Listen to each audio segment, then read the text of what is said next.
noite a todos. Sejam todos bem-vindos à nossa casa. Boa noite aos internautas que nos acompanham, né? Sempre. Vamos começar nossos trabalhos da noite com preparação de ambiente.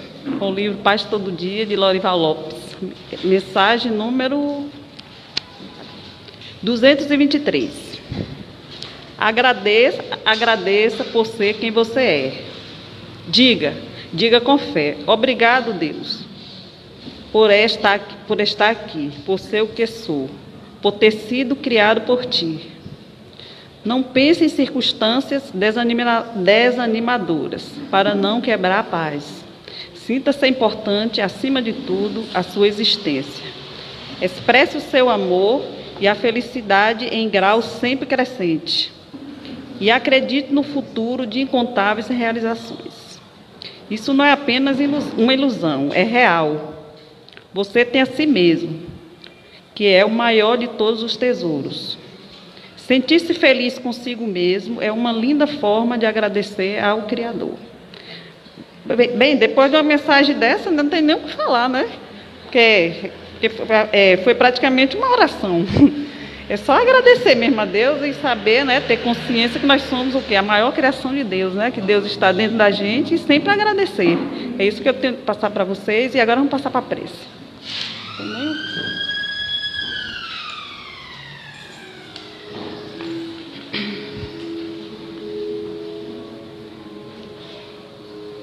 Senhor Jesus, amigo e separado de todos os momentos, irmão, nosso irmão maior, nós te agradecemos por mais essa oportunidade de estarmos aqui, nessa casa de oração, onde somos sempre bem recebidos, bem tratados, e que essas energias benevolentes que aqui estão circulando envolvam a todos que aqui não puderem estar presentes, envolver nossos familiares, aos que ainda estão vindo por aí, envolver o nosso palestrante da noite. Com votos de muita paz, vamos fazer a oração que Jesus nos ensinou.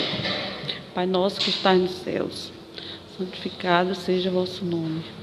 Venha a nós o vosso reino.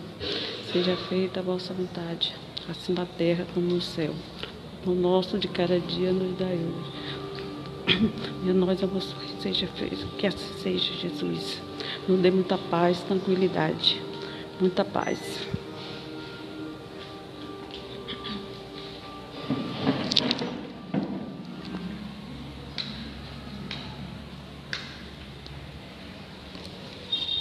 Boa noite a todos.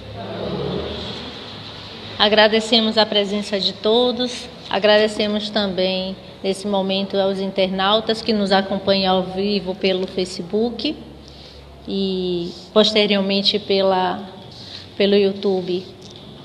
Dando início à quinta-feira com a palestra do nosso irmão Manuel Messias, tendo como tema do mês obsessão, o mal e o remédio.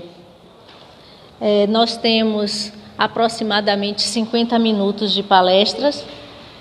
Sei que em algumas oportunidades há algum questionamento, teremos então um momento pequeno para alguma pergunta. E nesse momento, pedindo a nosso Senhor Jesus a inspiração e a nossa receptividade nas informações aqui trazidas, vou passar a palavra para o nosso irmão palestrante.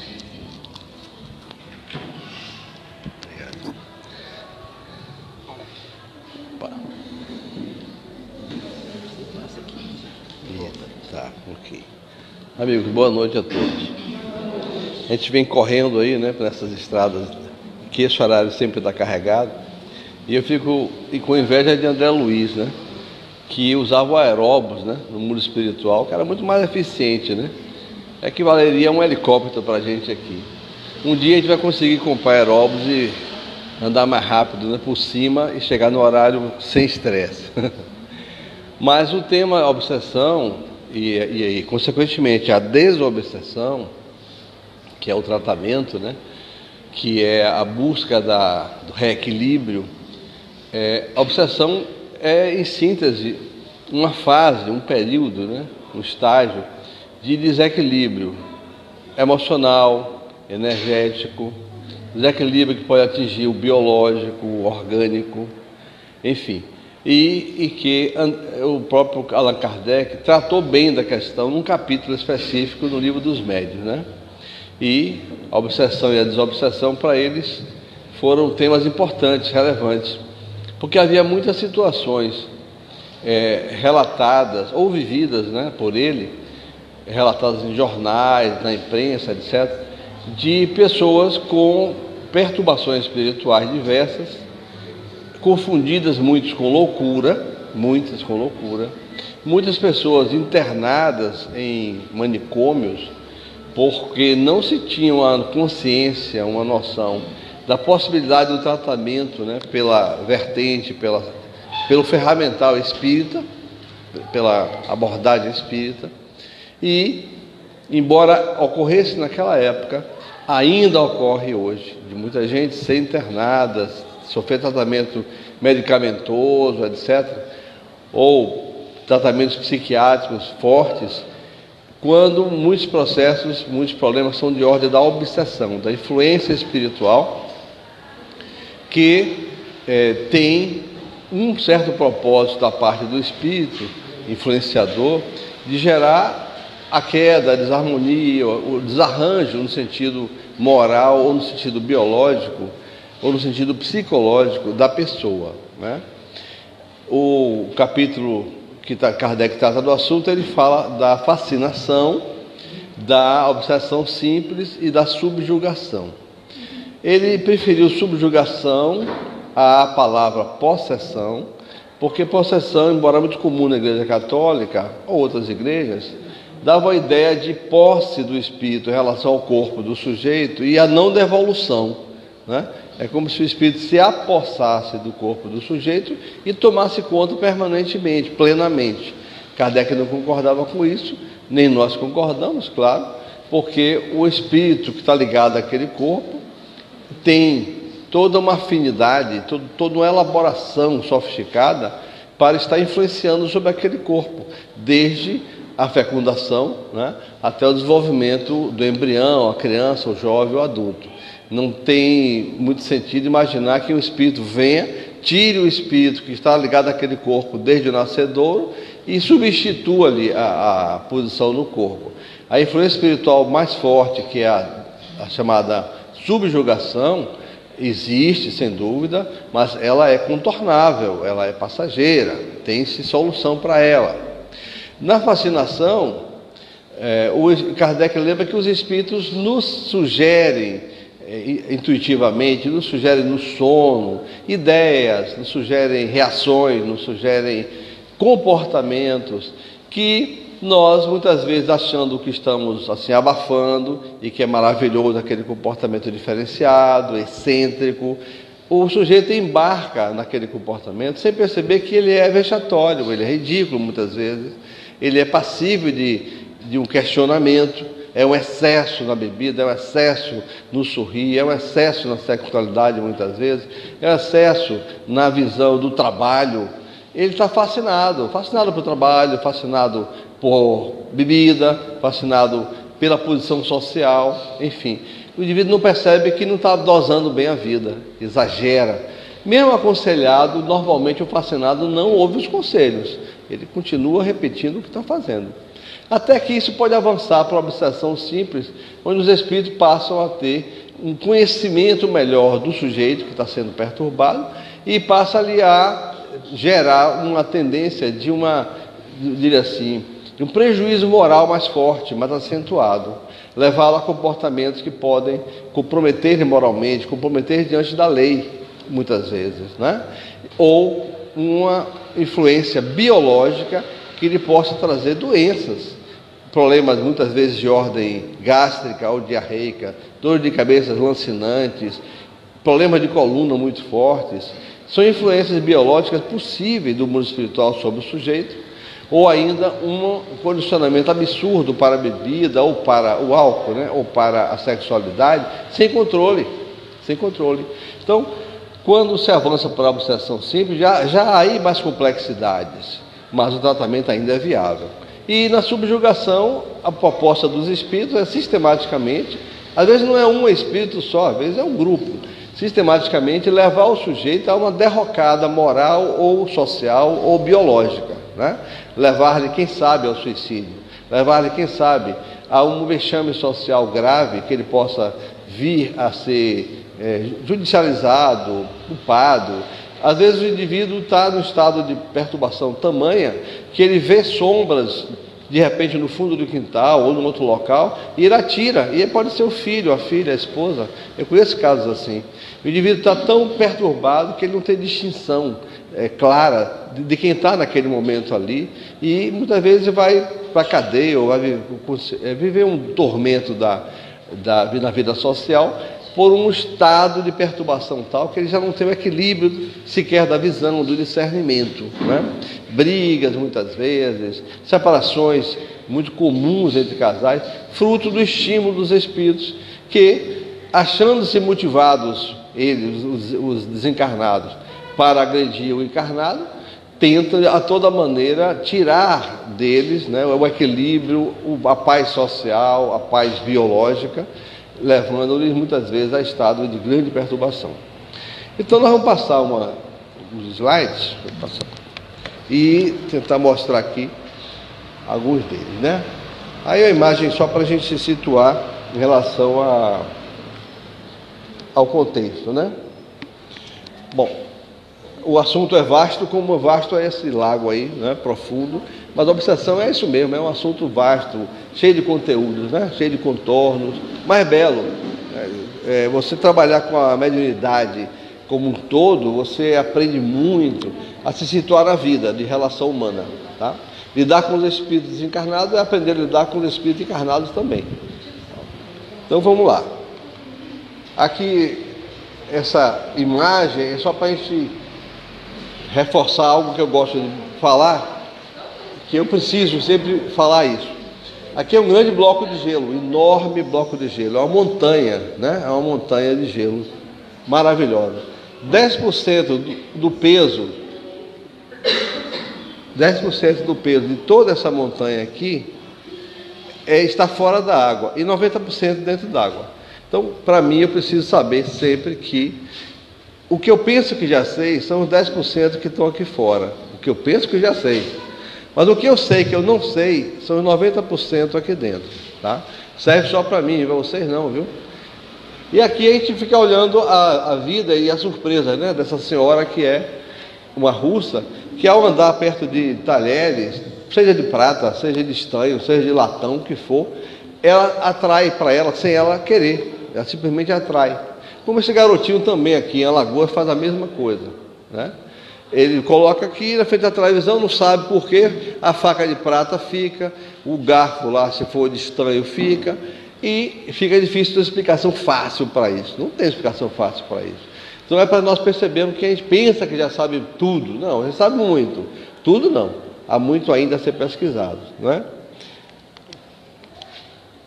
Aqui Freud diz essa frase interessante: o que é verdadeiro, o que é profundamente verdadeiro e, eu diria assim, difícil para a gente captar, é porque nós só conseguimos falar conceitos, mas a gente não consegue elaborar profundamente aquilo que é divino, né? Por exemplo, a mediunidade, como surge, o desenvolvimento do espírito ao longo das vidas, a capacidade de comunicação com o mundo espiritual, isso é muito sofisticado, mas isso é projeto de Deus, projeto do Criador. Você vive a realidade da mediunidade objetivamente, você pratica. Mas toda essa trama, essa mecânica dinâmica de séculos, né, de milênios, para você adquirir essa condição psíquica, não é simples de entender, porque está no patrimônio do Pai, do Criador. Nós somos usufrutuários daquilo que Ele criou. Lembrar sinteticamente que o espírito é o centelho ou o clarão, o espírito não tem forma, né? Quem dá forma ao espírito é o perispírito, ou revestimento do espírito, e através do corpo etérico há uma influência do perispírito sobre o biológico, da mesma forma que o meio físico também influencia no espírito. Então, todo o tempo o meio físico influencia sobre nós, através do calor, do som, através de impactos, da chuva, da fome, o meio externo, e o espírito está aqui determinando, fazendo, definindo, lembrando, movimentando, né, que é o que eu estou fazendo agora. Eu, espírito, estou determinando o que falo, o que lembro, a sequência, né? Não é meu cérebro que está fazendo isso, nem meu braço. É determinação minha, espírito, essa ação que eu estou fazendo aqui, ok? Com todo o tempo nós estamos nessa dupla via aí, de influenciar no meio e ser influenciado.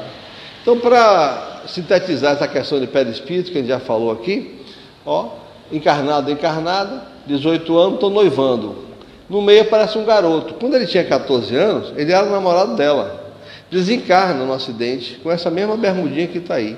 Quando ela está fazendo 18 anos, ele aparece no dia do noivado dela, né? Ele não morreu, ele continua existindo.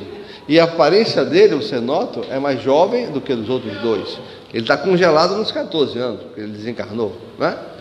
E aqui é espírito materializado, não é bem o que eu quero colocar. E aqui, encarnado, encarnada, e uma mulher deitada, vocês estão percebendo, num colchão, né? Os pés dela, o cotovelo, ela está deitada, ele está casando. Ela é esposo dessa, ele assassina, enterra no fundo do quintal, interior da Bahia. Nas fotos do casamento, manchas, até que aparece inteirinha a ex-esposa, né? Opa, a ex-esposa. Para ele, e agora? Para ele, uma situação de memória, de remorso e culpa, né? Foi. Ele atraiu mentalmente ela. Dá uma indicação de que ela está no hospital, num repouso, né? Num leito de hospital. Essa é a sugestão que a gente tem aqui, né? O remorso e a culpa, ela vem como satélite. Olha, essas duas situações ficam bem claras para a gente o seguinte: o garoto e essa mulher, eu não posso afirmar se vieram para se vingar, se vieram chateados, indignados, eu não posso afirmar. Mas se fosse obsessor, seria exatamente isso. Influenciar sobre o casalzinho e influenciar no casamento do sujeito. Se ela viesse determinada a levar ele a uma tortura mental, a brigas, a desavenças, poderia, quem sabe, alcançar a situação dele se separar da nova companheira. Tão comum isso. Assim como o caso do noivinho, né? Noiva está ali. Poderia o espírito, se fosse o caso, eu não estou afirmando que seja, estou comparando. Mas se fosse o caso do garoto vir com raiva, sei lá, para influenciar, ele poderia levar a desavenças, a intolerância, a intriga, a birra, a briga, até que o casalzinho separasse, não casasse, por exemplo. Ok? Então, estou deixando bem claro para vocês duas situações que são muito comuns na obsessão, que é a influência sobre o casal, a influência sobre os noivos, sobre namorados, sobre pessoas. Pode ser no trabalho, o chefe, o subalterno, dois colegas, pode ser entre vizinhos, muito comum, né?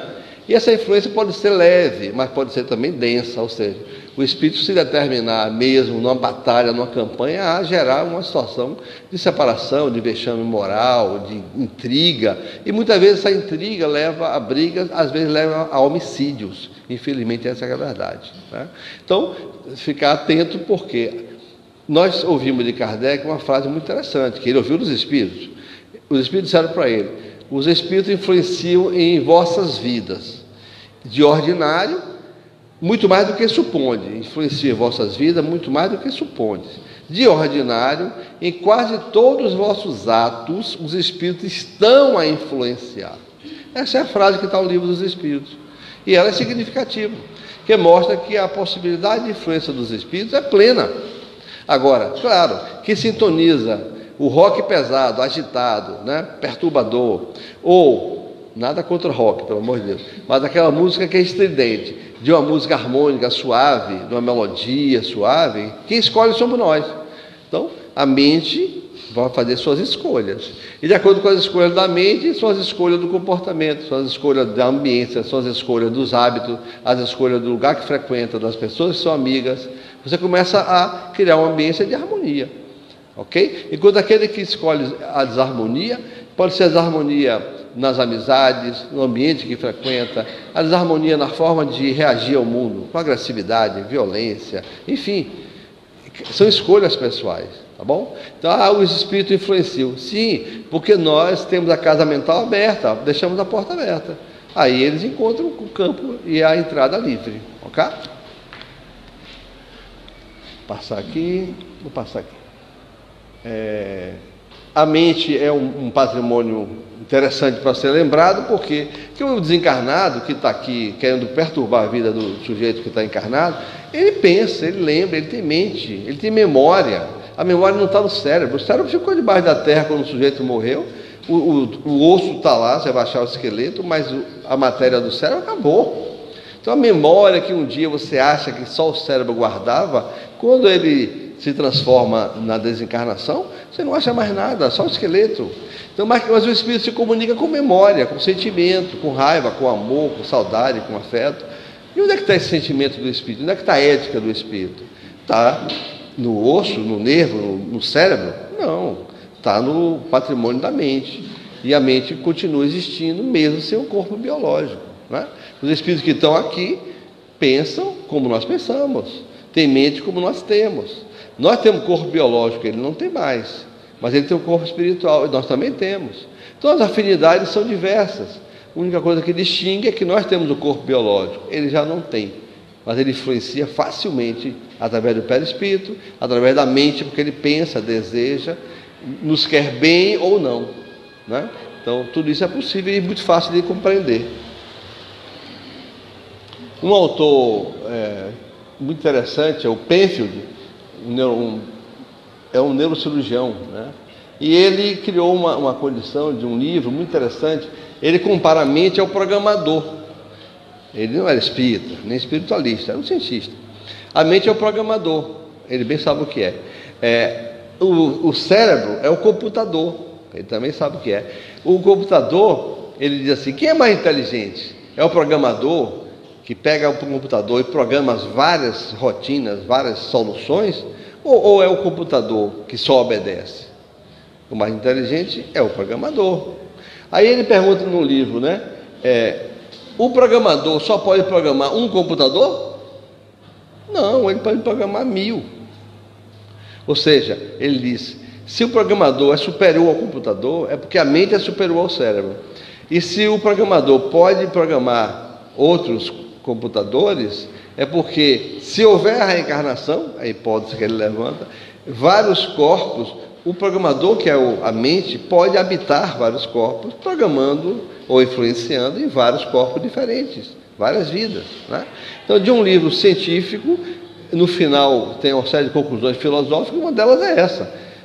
Fica lógica a possibilidade da reencarnação. Por quê? Porque a mente está fora do corpo, como o programador está fora do computador.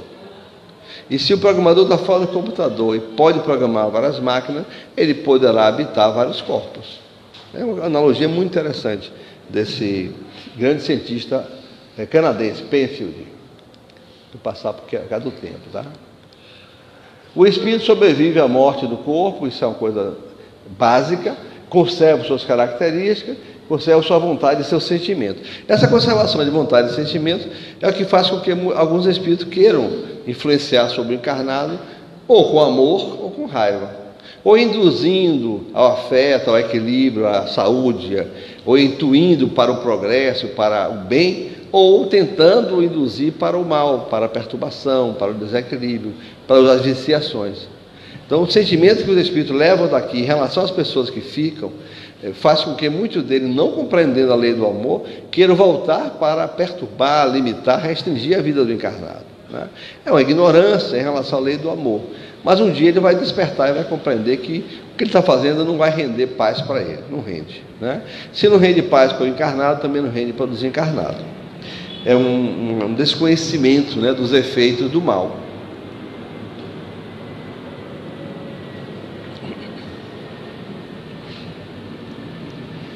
Eu não preciso ler tudo aqui, só para lembrar vocês que nos estudos de evidência da reencarnação, evidência da sobrevivência da alma, melhor dizendo, nos vários estudos, né?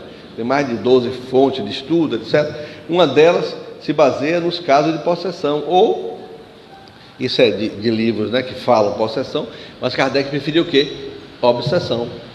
Então, a obsessão, que é a influência do espírito sobre o encarnado, ela, quanto mais forte, mais evidencia a vida além da morte. Mas evidencia que o desencarnado não está inerte, não está lá no esquife ou no caixão, ou na gaveta lá, no carneira, no seu nome que se dá hoje. Está livre, leve e solto, está flutuante, está interativo, né? Nós desencarnamos, não ficamos estáticos, parados na condição do caixão, nós estamos livres. Vou passar aqui, alguns eu vou passar por causa do tempo, tá bom? Nem tudo é obsessão, isso é importante lembrar, gente, para não ficar aqui, tudo é obsessão. Não, nós temos um componente no Leopoldo Machado, que ele toda semana trazia um problema de obsessão. Tipo assim, a secretária fez uma comida muito ruim, com muito sal. Eu acho que ela estava perturbada, obsidiada. Aí dizia, mas o que tem a ver o sal da cozinheira, né, da criatura está colaborando com o seu alimento? O que tem a ver o sal com a obsessão? Não tem nada a ver, né? Aliás, uma vez eu fui comer um peixe lá no interior de Pernambuco, né, com mais 4 pessoas, eu e mais 3 pessoas. E quando veio o alimento, veio tudo sem sal, todos os pratos sem sal. Nós chamamos a senhora, muito gentil, do restaurante, minha senhora, a comida está sem sal. Ela falou, é isso mesmo, mas isso mesmo como? Meu marido é hipertenso. Ele disse, o que eu tenho a ver com o seu marido? Não, é ele que experimenta a comida. Aí pensei, sem sal? Que sabor tem?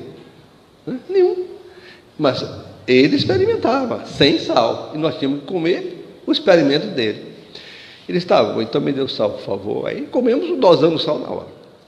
Curioso, né? Vamos lá. E aqui, então, é lembrar, gente, que evitar, Kardec fala no livro dos médiuns, evitar de atribuir à ação dos espíritos todas as nossas contrariedades, que em geral são consequências da nossa própria incúria ou imprevidência. Isso é muito importante. O indivíduo brigou com a esposa, o irmão brigou com a irmã, o vizinho brigou. A obsessão. Não, muitas vezes você está em débito com o marido ou com a esposa, o irmão ou com a irmã, prometeu não cumprir, frustrou, né? Gerou frustração, ou pegou a roupa do outro sem combinar, sem avisar, enfim, pegou o computador, levou o celular, não combinou. Hoje então o celular é a obsessão certa, né? Porque todo mundo tem que usar celular, né? A grande obsessão do momento é celular, porque você fica fixado naquilo ali o dia todo. É um negócio assim que atrai magneticamente. Eu imagino desencarnar, vai ser um problema, porque só conheço o 5S, conheço o outro. E aí chega no mundo espiritual, vier São Pedro com uma opção de outro celular, eu não vou saber manipular. Então vai ser problema. Mas o que nós estamos falando é que a incúria e a imprevidência humana gera muito de sabores, gera muito de transtorno. E você costuma acusar os outros, ou quem é iniciante no espiritismo acha que pode acusar os espíritos, são eles que fizeram desaparecer a receita. A receita está lá na sua pasta, está no cofre do carro que você deixou, está debaixo do banco, você não viu, debaixo do sofá, não é? A receita os espíritos guardaram, esconderam. Então tem que ter cuidado. Uma vez Kardec recebeu uma consulta, né, de 2 senhoras que queriam saber da influência dos espíritos, que estavam fazendo desaparecer objetos na casa. E a resposta que os espíritos deram foi, diga a elas que diminua, né, eu vou usar a linguagem popular, o tamanho da língua, ou seja, a maledicência, pois elas ficam na porta da casa só falando mal da vizinhança. Então os espíritos brincam com aquilo, realmente fazendo sumir objetos do uso da casa. E ela estava apavorada. Aí eles disseram, se ela diminuir a maledicência, eles não vão achar campo para estar ali. Eles vão se afastar dali. Okay? Opa! E aqui, ninguém simplesmente pega energias nocivas, né? Ou atrai espíritos infelizes de modo casual ou fortuito. A vida não é injusta. Temos o que merecemos, não somos vítimas impotentes vivendo um destino impiedoso, né? Isso é importante, gente. Não achar que, estou sendo vítima da obsessão. Eu sou tão bom, cumpro os mandamentos, vou para o centro, dou passe, e o espírito está me perturbando.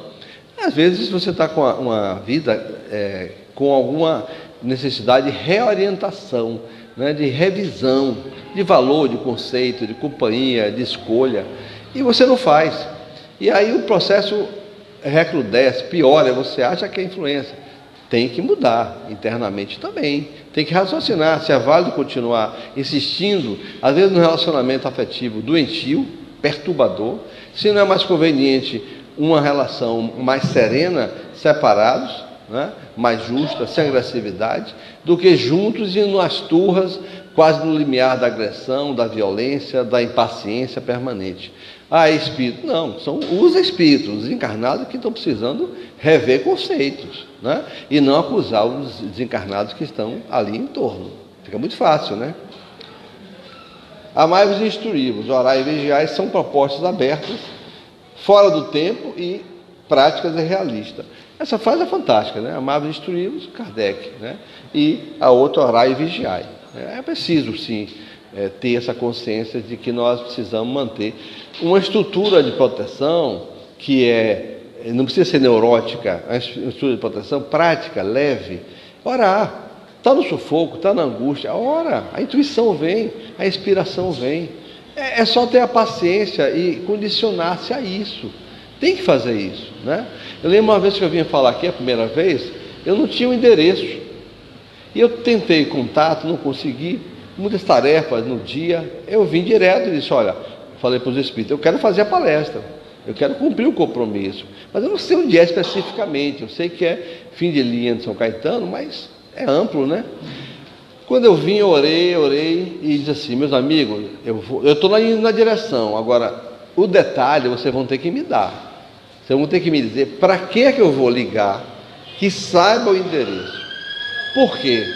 Eu estava naquele estado. Porque meu celular só tinha 5% de bateria. Ou seja, ou eu acertava na primeira vez, ou acabava a bateria e eu não chegava. E ia ficar procurando o centro aí. Acharia, perguntando, claro. Mas, aí vem na minha mente assim, Nielson. Ora, Nielson não era um companheiro tão frequente. Eu encontrava Nielson 2 vezes por ano. Mas veio Nielson. Eu digo, opa, Nielson. Liguei, Nielson, senta assim, assim. Ah, sei onde é. Pá. Cheguei. Né? Se eu me desesperasse, ia ficar na angústia. Tá. Então é preciso respeitar a intuição, confiar e pedir ajuda espiritual. Ninguém está só. Né? Então aqui a abordagem psicológica eu vou passar bem rápido, hein? Não vou ficar parando não, que é um tema da semana, no dia 26 eu acho, não é isso? 26. Eu vou passar rápido.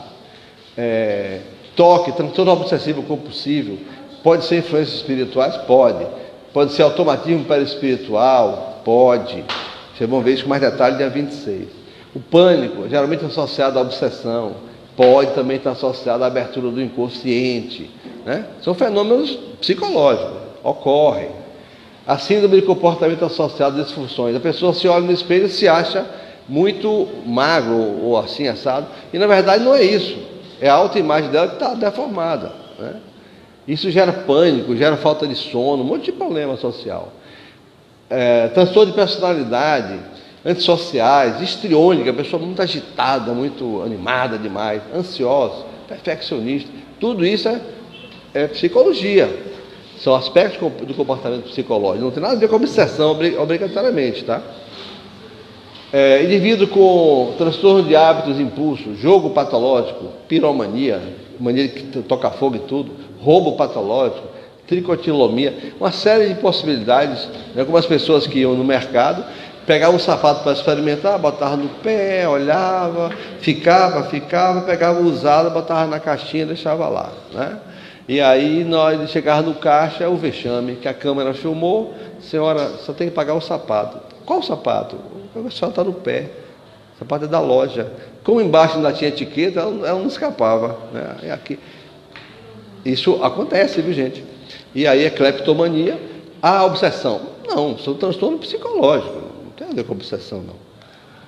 Aí uma série deles, né, que eu não vou entrar em todas essas áreas, né? Isso é um assunto bastante discutido hoje em dia, eu vou só passar.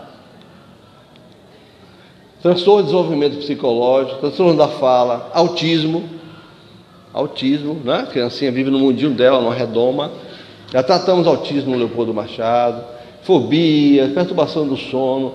Tudo isso aqui pode ter relação com a vida passada, sim, né? Mas não ser obsessão. Ser desequilíbrio psicológico ou falta de harmonia do espírito com essa encarnação, né? Joana, em uma resposta, disse que o autista, às vezes, é um indivíduo muito inteligente, que não se ajusta na família que ele veio. Então ele se isola, vive o mundo mental dele. Às vezes é um indivíduo que rejeita aquela família por ter diferenças com a família. Ele se isola também, né? E os espíritos às vezes disseram, tratar o autista é um trabalho muito belo, porque se você consegue fazê-lo vir se comunicar, você vai conversar com ele na normalidade dele, e não com a criança autista que você vê isolada, né? Então eu fiz uma vez uma experiência na reunião de desobsessão, mas não era questão de desobsessão, era porque tinha médiuns, né? Nós pegamos um grupo de 5 crianças autistas de uma clínica, a Clínica Vida, lá em Itapuã, minha mãe participava. Nós pegamos o nome de 5 crianças, mais problemáticazinhas e tal. E 9h45, já perto de terminar, nós colocamos o nome delas e elas foram trazidas em espírito. Elas estavam dormindo, as crianças estavam com o corpo dormindo, elas vieram em espírito. Tratamos com 5 espíritos. Você acha que nós tratamos com crianças ou com adultos? Com adultos. Conversamos com aqueles adultos e eles diziam suas motivações, porque aquela criança era autista, se comportava como autista. Então conversamos com ele bastante, etc. No sábado, coincidiu, isso foi terça, de visitar a clínica. Nunca tínhamos visitado. Fomos em 5 pessoas visitar e 3 dos visitantes estavam na mediúnica na terça à noite. Curioso, quando nós chegamos, não as 5 crianças, mas 4 delas olharam e falaram: tio, eu te vi de noite, né? Quer dizer, eles estavam lembrando de ter estado conosco na mediúnica, né? Então, olha a riqueza da mediunidade, para você tratar, você trabalhar, né? Sem agressividade, mas você lida com a essência que é espírito, né? Transtorno de hipercinéticos, falta de perseverança na atividade, enfim. Motores geralmente espirituais, culpa de vidas passadas. Bom, eu vou passar porque é tanta coisa. Então aqui, o distúrbio de comportamento na obsessão pode ter várias origens. Pode ser a doença mental pura e simples, que a casa espírita não vai exatamente resolver, né? São distúrbios que às vezes estão já influenciando o biológico, a estrutura neurológica do sujeito. Precisa de medicação específica, muitas vezes, né? A doença mental associada à obsessão. O indivíduo traz uma doença mental, um transtorno psíquico grave e é ampliado pela influência espiritual. É ampliado. Ou a doença mental por obsessão.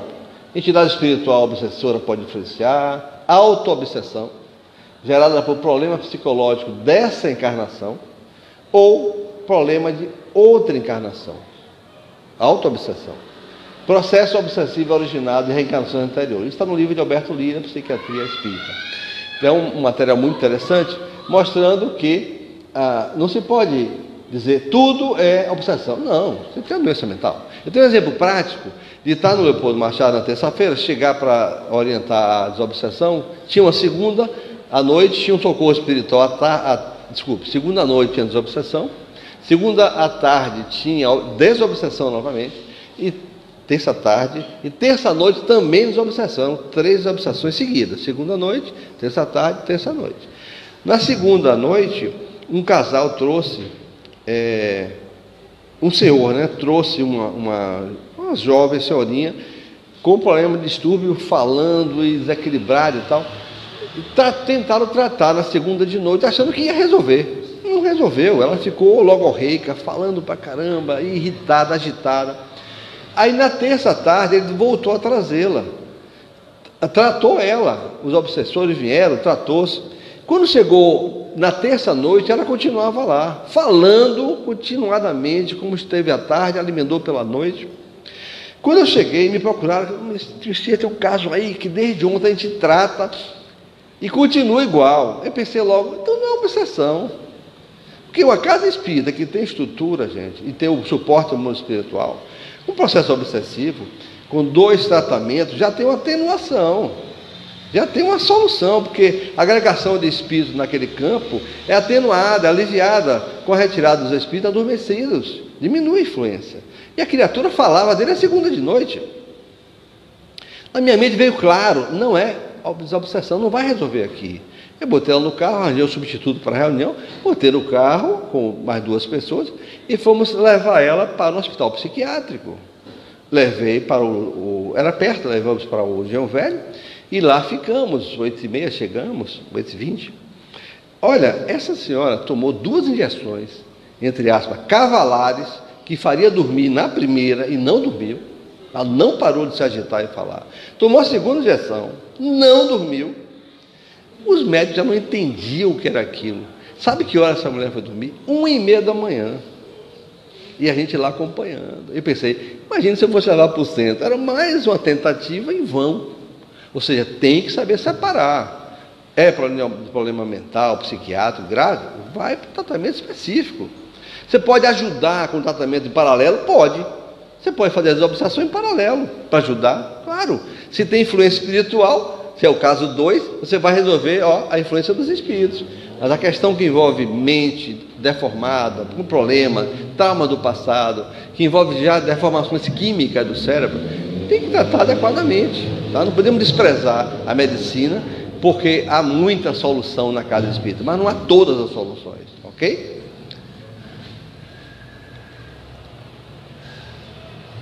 Desequilíbrio vibratório, já falamos, lesões kármicas do corpo espiritual ocorrem, indução espiritual.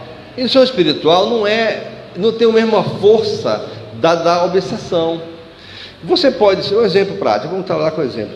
Um médium lá no Leopoldo, um rapaz, ele era médico, tinha umas 3 irmãs médicas e mais 2 primas médicas, uma família de médicos, uma família de conquista muito interessante, espíritos afins, né? Afins. E ele era muito tímido. Então ele trabalhava na reunião, etc., reunião de desobsessão, eu coordenei 7 anos a reunião dessa, e um certo momento veio uma entidade, né, e falou que gostava dele, que estava acompanhando ele. Eu estou acompanhando ele, nós estamos fazendo um livro. Epa, aí o desconfiômetro funcionou. Dirigente mediúnico tem que ter desconfiômetro, viu? Ou intuição. Aí eu disse, livro? Que livro, meu amigo? Porque o médium não falou nada para mim, nem para o grupo, nem as irmãs falaram nada. Aí ele disse, nós estamos trabalhando de madrugada. Ele disse, é de madrugada? E o sono dele? Não, nós combinamos isso antes de encarnar, fazer um livro. Eu acordo ele está psicografando e já está bem avançado. Tá. Aí terminou tudo, quando ele voltou assim, no final nós chamamos ele para conversar um pouquinho, ele disse, fulano, como é que está o livro aí que o Espírito falou? Ele tomou um susto, né? Que ele também estava guardando esse segredo. Aí ele disse, o Espírito foi amigo do passado, tal, foi um marinheiro do passado, que ele queria relatar as experiências. Ele disse, que horário você está escolhendo para fazer isso? Eu acordo no meio da noite e psicografo. E você interrompe seu descanso, né? Seu sono. Você é médico. Imagina, se amanhece o dia meio... Vai escrever o remédio, dose errada, hein? E aí uma pessoa precisa tocar. Ou seja, ele estava sendo interrompido pelo Espírito, do descanso que ele tem direito e para a função que ele exercia, né? Tinha que estar com a mente descansada. Ele estava escondendo da família, porque o Espírito intuía ele a fazer isso. Ele induzia ele a fazer isso. Bom, o Espírito queria mal a ele? Não, era amigo do passado. Mas induzia a ele a um comportamento anômalo. Anômalo. E ele não estava com o desconfiômetro ligado, estava deixando correr. Ok? O Espírito me falou que nós vamos fazer uma obra maravilhosa, escrever 2 livros, sempre aos domingos de tarde, de 4 a 6 da noite. Desconfie. O Espírito maravilhoso se aproximou de mim, disse que eu vou ter uma vidência bacana, vou falar de todo mundo da vizinhança. Desconfie. Muito a leste já é oeste. Muita oferta de valores, ou de conquista, ou de sucesso de um espírito, desconfie. Kardec sempre dizia, se observar, observar, observar. Se o espírito vem muito desejando você ser especial, desconfie. Fique com o pé atrás. Né? Aqui em Salvador, na Bahia, quando um grupo familiar do Espiritismo montou um grupo de estudos espíritas, logo depois que Luiz Olímpio Telo de Menezes lançou o Eco da Além Túmulo, em 1865, em 1867 funda esse grupo, e aí surge um mentor do grupo, né, com o nome de Anjo de Deus. O grupo ficou maravilhado. Imagine, Anjo de Deus, nosso mentor. Deus é uma coisa maravilhosa, ainda o Anjo de Deus nos acompanhando no dia a dia. Então as pessoas perderam o desconfiômetro, perderam a observar, perderam a prudência. Jesus dizia: seja manso como pomba, prudente como serpente. Perderam a prudência. E o Espírito vinha, falava, gerava intriga entre as pessoas, fazia comentários desairosos sobre a própria doutrina, e eles não percebiam. Até que um mais desconfiado escreve para Kardec. Kardec diz: olha, interpele o Espírito, questione. Se o Espírito responder com muita educação e suavidade, mesmo assim, você torne a questionar, vá aprofundando, porque ele pode estar disfarçando.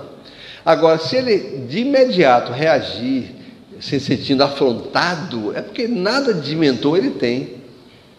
E aí o Eusênio Lavigne resolveu fazer uma interpelação educada. O Espírito ficou bravo. Era um monsenhor aqui da Bahia, que se infiltrou no grupo, deu esse nome bonito, o grupo topou, né? E influenciava a intriga entre as pessoas para acabar com o grupo. E disse, né? Então isso foi importante, esse exemplo, para que você relembre de Kardec sempre, né? Observar, observar, observar.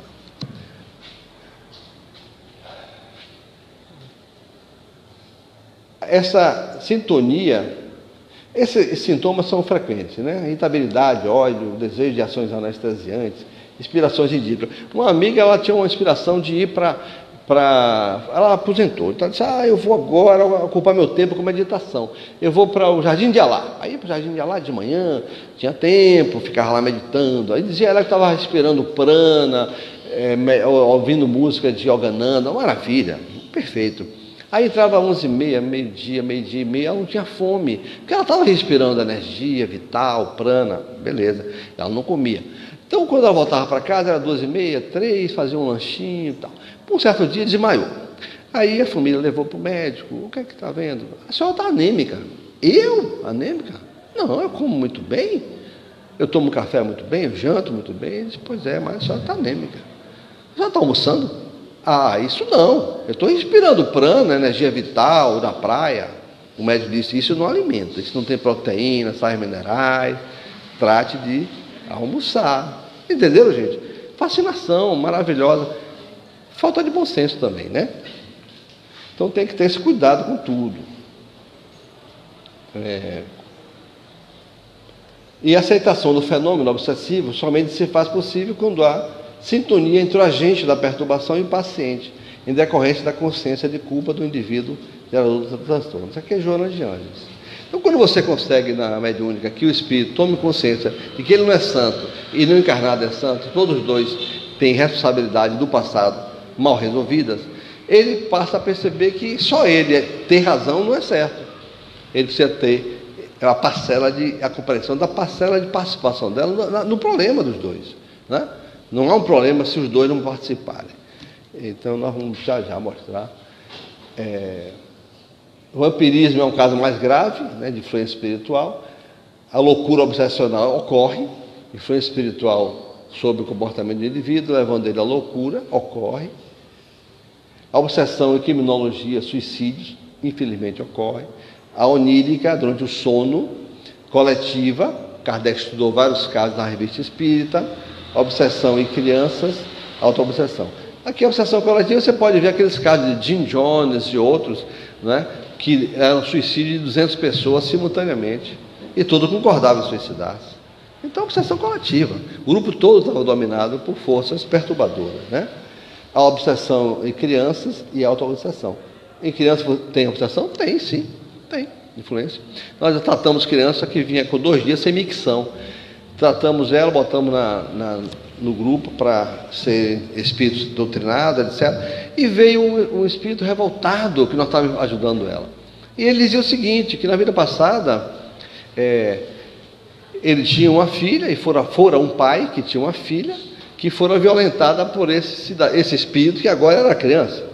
E esse pai do passado perseguia ele sistematicamente, né, levando ele a problemas na região urinária, no trato urinário, etc., influenciando para gerar perturbação, doença nele. Era uma espécie de vingança, né? Então, a criança, sim, mas Kardec ele diz que a criança é o espírito adulto vestido de roupagem de inocência. Então, o corpo é de criança, mas a história é de adulto, o passado é de adulto, ok? Eu vou dar um salto aqui, gente, por causa do tempo, e lembrar disso aqui. Aqui são imagens energéticas, né, de dedos de pessoas obsidiadas em tratamento. É o dedo indicador de pessoas numa máquina especial chamada Kirlian, mostrando a aura delas perturbada, desorientada. E aqui são doentes psiquiátricos que eu peguei no Juliano Moreira, na nova sede, né? Aqui. Então há muita semelhança entre a desarmonia do halo, ou do campo vital, né? do pretérico, dos obsidiados com doentes psiquiátricos. Há muita proximidade, tá? Aqui é uma técnica moderna de pegar uma pessoa perturbada espiritualmente antes e depois do tratamento. Aqui é a aura do sujeito antes e depois, na técnica avançada do biofísico russo Konstantin Korotov, de São Petersburgo. Veja que maravilha fica a aura do sujeito depois do tratamento de passe, de harmonização, né? É isso que a casa espírita faz. Aqui vou mostrar só o contrário aqui, tá? O indivíduo chega bem numa cerimônia no México que vai usar o alucinógeno, um alucinógeno ayahuasca, né? E ele acha que está bem, mas quer curtir uma expansão de consciência, se sentir melhor. É um cogumelo. Aí ele usa o cogumelo. E olha embaixo como é que fica a aura dele depois do uso do alucinógeno. Você acha que está melhor esse estado ou esse de baixo? O de cima ou de baixo? O de cima. E o indivíduo usa o alucinógeno e sai cartando, usei o ayahuasca, tomei o santo daime. Nada contra, são escolhas, tá? Só estou dizendo que os fatos energéticos são esses: rompimento da aura, esvaziamento de energia, desequilíbrio da energia da sexualidade, irritabilidade, perda de memória, enfim, uma série de consequências. E as pessoas insistem que é maravilhoso. Bom, aqui eu vou adiantar, aqui. Então a doutrinação direta que eu chamo é você esclarecer o espírito diretamente, conversar, clarear as ideias dele, dar chance dele falar, não impor, não acusar, e sempre valorizar a mudança dele, a possibilidade dele, a potencialidade dele, a divindade nele. Você tem que colocar ele para cima. Ele pode vir agressivo, querendo quebrar, acontecer. Coloque, você é filho de Deus, você tem amparo espiritual, você não está só, seus parentes que te amam estão aqui, né? Não é bom falar sua mamãe está aqui, nem papai não, viu? Fale isso não, porque às vezes ele detestou o papai ou a mamãe, aí complica tudo. Deixa eu dizer assim, as pessoas que você ama estão aqui. Aí ele é que vai eleger as pessoas. E você vai criar um campo de receptividade, você vai induzir ele, que é essa indução pelo afeto, você vai induzir ele a lembrar de alguém que ele gosta, sentir-se mais seguro, mais amparado, né? E você vai fazer a doutrinação indireta quando o indivíduo que está aqui perturbando o João que está sentado, quando não é ele quem quer realmente fazer o prejuízo a João, é um outro espírito que não veio, fica aqui na surdina. Bota aqui um espírito sob a influência desse mais poderoso, vá lá, vá perturbar lá, fale lá alguma coisa, e ele fica escondido. Quando você percebe que esse espírito é frágil, não tem força energética, não tem nem compromisso, nem argumento para dizer que não gosta de João, porque não tem nada a ver com João, quem tem a ver é esse, você faz a doutrinação para esse ouvir, e você vê o efeito acontecer. Quando menos espera, esse aqui sai do campo e o outro vem chateado, revoltado, agredindo, porque ele não queria ouvir isso, né? Ele pensou que tinha se escondido. Bom, para concluir, o choque anímico, que eu falei um pouquinho, você leva o espírito a ver-se no passado, ver-se na vida passada ou na outra, e ele vai perceber que a origem da dificuldade entre dele e o encarnado foi ele que provocou, ele que criou. A origem do problema foi ele que criou.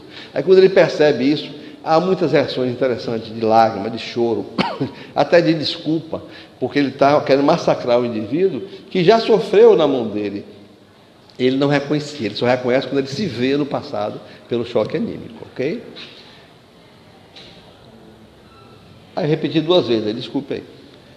Ok, então amemos a vida, né? O excesso de ociosidade do indivíduo, parasitismo, pode ter influência perturbadora.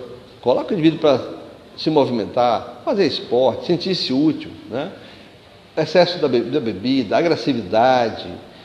Então pensemos em algo, a natureza, a harmonia com a natureza, pensemos na alegria, no esporte, né? No bem-estar de modo geral, no afeto, como forma de equilíbrio dessa história toda, né? Senão, vamos ficar remoendo a obsessão do passado no presente e realimentando processos antigos. A ideia é que nessa vida, ao tomar consciência de que alguma coisa não está certa entre você e um espírito, trate de pedir perdão a ele. Comece você, parta você para pedir perdão. Cria o campo da receptividade espiritual, que ele não vai encontrar em você a animosidade, não vai encontrar em você a tensão. Você está querendo pedir perdão a ele.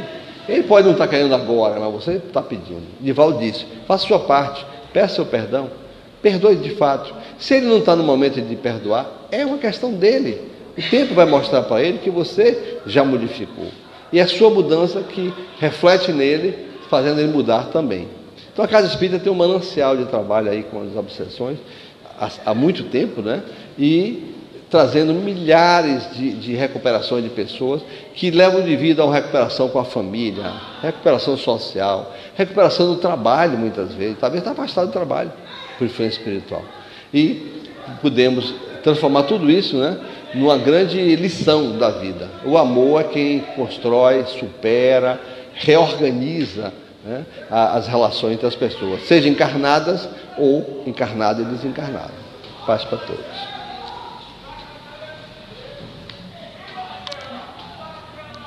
Você quer fazer alguma pergunta? Agradecemos a contribuição do nosso irmão Manuel Messias e pergunto a vocês se alguém tem o interesse de fazer alguma pergunta, algo ficou merecendo um entendimento maior, com certeza o nosso irmão aqui ficará muito contente em poder ajudar.